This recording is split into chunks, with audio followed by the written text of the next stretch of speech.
On m'a posé la question, à quel prix acheter l'action MicroStrategy? Pendant que tout le monde retient le titre Saylor vend du Bitcoin, le vrai sujet est clairement ailleurs pour moi. Stratégie est en train de renforcer sa structure financière avec un programme de rachat de titres pouvant atteindre 1,25 milliard de dollars sans acheter de Bitcoin cette semaine. À mes yeux, le plus intéressant, en fait, reste maintenant le graphique. Voyons ce que le marché est réellement en train de nous dire sur MicroStrategy. Donc, on a un point haut du .com à 325 $. On a un point bas final à 0,42 $. Donc, autant vous dire qu'il y a du monde qui a pris une douille. Le fait est que le point bas pour moi, qui est le plus solide, est à 3, entre 3,92 et juste au-dessus, eh bien, à 3,04. Le fait est que on prend le point bas et on tire jusqu'au point haut du bull run 2021. On se retrouve avec un MicroStrategy qui vient retester les 0,382. Les 0,382, qui est quoi? Eh bien, qui est simplement le retest en fait de top de marché 2007. Derrière, bulle des subprimes. Et derrière, eh bien, on est revenu retanguer aux alentours des 308. On a la EMA 200 qui a joué son rôle.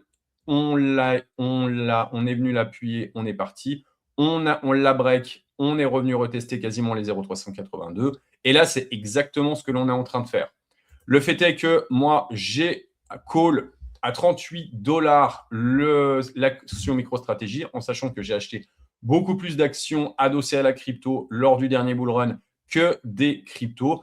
Le fait est que, pourquoi je l'ai fait? Eh bien, parce qu'il y avait beaucoup plus d'uptrend et beaucoup plus de capitaux qui rentraient sur ce marché. Le fait est que j'avais analysé que MicroStrategy faisait, quand Bitcoin faisait 1%, MicroStrategy faisait entre 1,5 et 2%. Donc, autant vous dire que la trend a été beaucoup plus intéressante à prendre sur MicroStrategy. Maintenant, la question, c'est à quel prix l'acheter pour le prochain fin de bear market? Eh bien, si on reprend le point bas de 2022, le point haut à 538, eh bien, du top de marché en novembre 2024, eh bien, on se retrouverait. La première chose à se dire, c'est on va reprendre les 0,382. La seule différence, en fait, entre 2022 et potentiellement 2026 ou 2027, c'est quoi? Eh bien, c'est qu'en 2022, on est venu prendre appui sur un énorme range qui a duré des années et des années. Et le fait est que le 0,382 que l'on a là, eh bien, aux alentours de 57 $, il ne montre pas grand-chose. Il n'y a pas grand-chose en fait qui retiendrait le prix.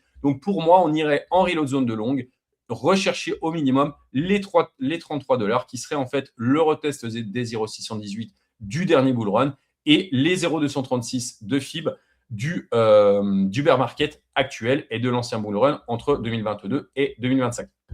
Le fait est que derrière, on reviendrait en fait potentiellement retester cette trendline qui a servi quoi? Eh bien, premier point en 2002, second point lors du Covid, du drop du Covid en mars 2020. Et derrière, on est venu retester une première fois, une deuxième fois, et on est parti. Et bien là, c'est exactement ce que l'on pourrait faire, c'est-à-dire un retest de 0,236 de FIB. Derrière, on reviendrait retester par exemple entre août et septembre 2027, donc il nous laisserait à peu près un an, et qui nous permettrait en fait d'avoir un très très joli appui pour un redémarrage et après avoir au niveau de la target de prix. Ça sera lors d'une prochaine vidéo. Mais dans tous les cas, pour moi, la cible de prix pour MicroStrategy se situe aux alentours entre 30 et 35 $.